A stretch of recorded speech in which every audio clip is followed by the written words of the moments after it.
In a sprawling home in northwest Arkansas, 19-year-old Ginger Duggar plays solo. This is about as close to alone time as she ever gets. Hey guys, it is lunchtime. Everybody come to the dining room. Ginger has prepared lunch for us at Cincinnati Chili. Wait. You may already know her family, the Duggars, Mom Michelle, Dad Jim Bob, and 19 kids, most still at home, living in a 7,000 square foot house that doubles as a set for TLC's 19 Kids and Counting. And our children. Yes, I delivered every one of them. It's crowded, but calm. A cheerful place where proper etiquette is enforced down to the tiniest tot. What are the 3 words? May I please? But the Duggars never dreamed it would turn out like this. When Jim Bob and Michelle were married nearly 30 years ago, children weren't even on their radar. We didn't know if we wanted to have children right away, and so Michelle actually went on the birth control pill, and she was on that for a little over 3 years. And then she went off that. We had our first son, Josh. Michelle went back on the pill, got pregnant again, and suffered a miscarriage. Devastated, the couple sought divine intervention. And right after that, God blessed us with twins. And then another one. And another one. And another one. And another one. We thought, what have we done? It was overwhelming.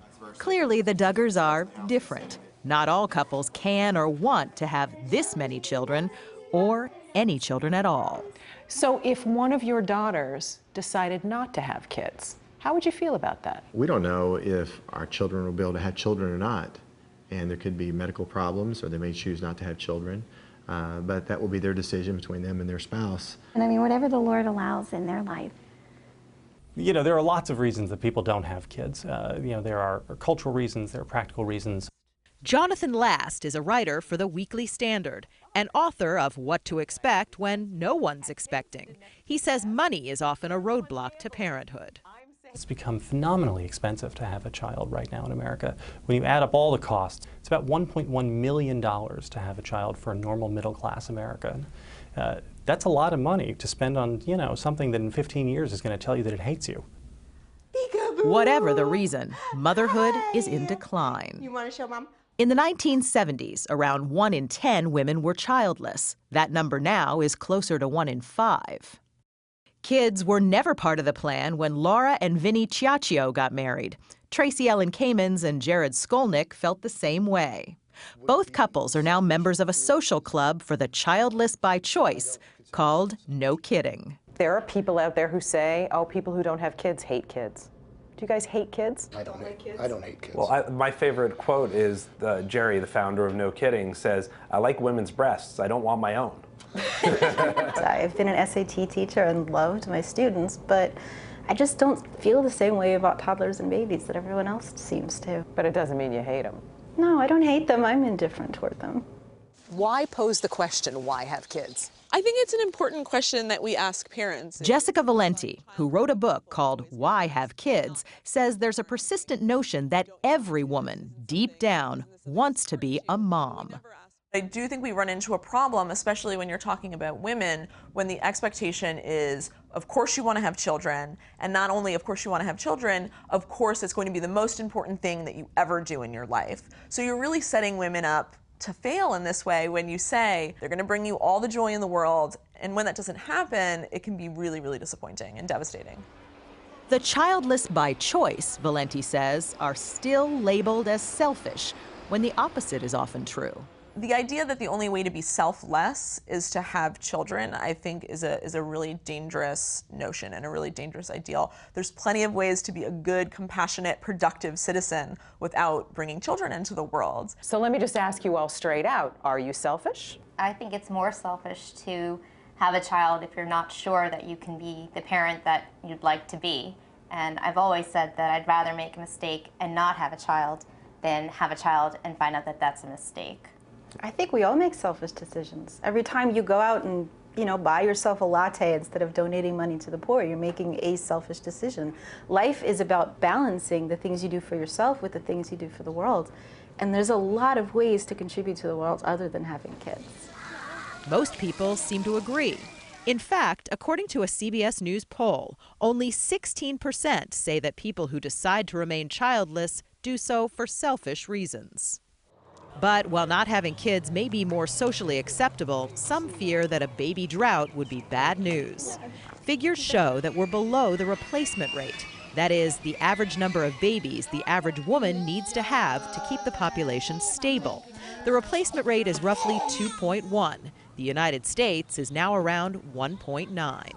Bottom line is we're just not making enough babies? We are not making enough babies, sadly enough. It's because anybody who has been around babies would be able to tell you it's a lot of work, and a lot of it is not entirely pleasant.